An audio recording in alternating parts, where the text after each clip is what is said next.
We just got back from a dusty and dirty ride, and we're going to show you how to clean your ATV to make it look almost like new, and that's coming up right now.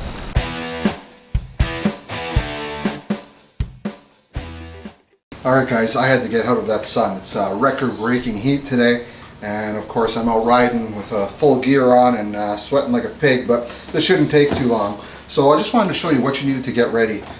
Right here I've got some Super Suds shampoo, and that's going to be used with this here. This is what's called a foam cannon, and of course this plugs into your pressure washer, so you kind of need your pressure washer to hook into here. You fill this with warm water and you get some suds going. If you don't have a pressure washer, I've actually had pretty good results using this as well. This is just tire cleaner, believe it or not, and this works just as well, but I find it a lot more expensive unless you get it on sale, and it does take about a full can to do it with this.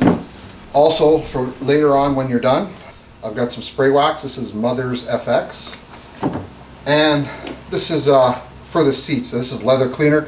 Obviously my seats aren't leather, but I've tested this on the seats before and it works fine. So I'd always recommend, testing in a small corner or something, make sure it's not going to cause any problems. But this definitely cleans it up and it makes it look nice. Another thing to watch out for if you're cleaning your seats is you don't want anything too slippery, because I have had some, I think I did it with Armor All once, and that was a big mistake. I just kept sliding around. This stuff is a little bit slippery, but not nearly as bad as Armor All. Next thing I want to talk about is your pressure washer.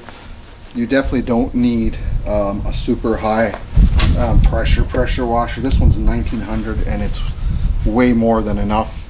I know a lot of them have these removable tips and they're all color coded. If I remember correctly, the yellow's the second strongest. So I typically use this one, but you still have to be careful. So let's get this thing fired up and let's get cleaning.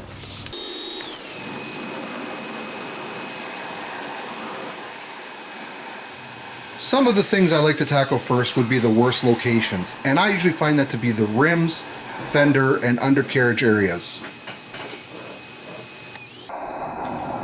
Remember to always inspect your machine first. Never spray a pressure washer directly at electrical components and CV boots. Use any advantage you have to access more of your machine. In this case, tilting the cargo bed gets me easy access to the undercarriage. Although most ATVs and side-by-sides have water-resistant instrument panels, I keep the pressure washer several feet away, as the high pressure could cause water to seep into the electronics. Practice common sense here and know your machine. So by now you should have the first layer of dirt, the real thick and grimy stuff, off, but there's still going to be a second finer layer that you're going to notice on your seat, on the plastics, especially as it dries.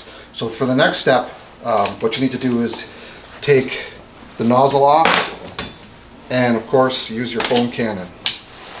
So now that's set up and we're good to go. Remember, if you don't have one of these, the next nicest thing is this stuff here, tire cleaner. Not just this brand, I've tried a couple brands, and again, try it in an inconspicuous place, see what it looks like. I've had no problem with all my ATVs and side-by-sides with using this stuff. So let's get the foam cannon going.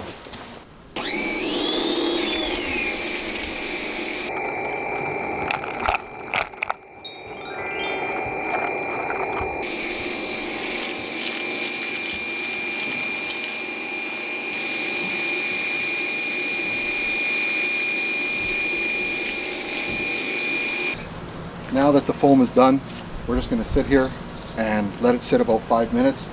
You'll see it kind of just dissolves itself and dissolves a lot of the grime along with it. Then we're on to our final steps. So I waited about 5 minutes. I hit this with the pressure washer just to get the remaining suds off.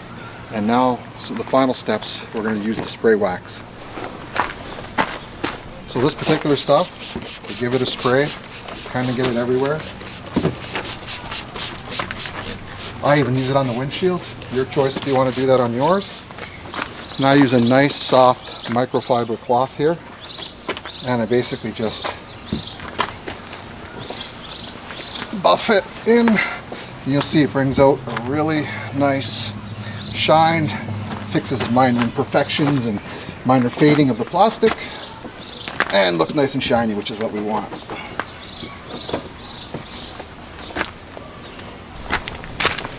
I use this stuff on the dash as well. Again, be careful with it. Use just what you need to get the job done.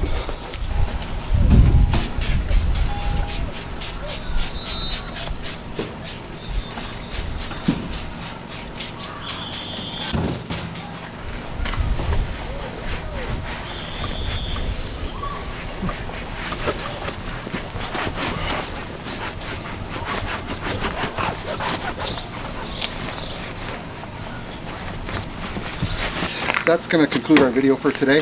Like I said, I showed you how to kind of get your bike looking as close to new as possible. Of course, there's more detail work and fine stuff we could do, but this took me about 35 minutes, give or take, and that's including all the video work and everything else. So could have probably had this done in about 25 minutes. And for 25 minutes of work, I think it does a pretty good job, and keep your bike clean. Now, a lot of you might be asking, it wasn't all that dirty, why did you clean it?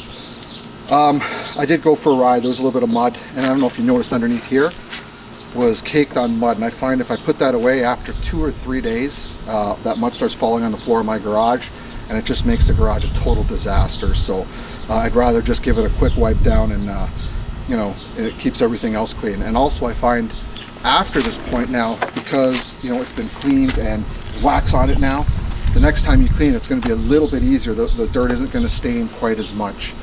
So I hope you enjoyed this video.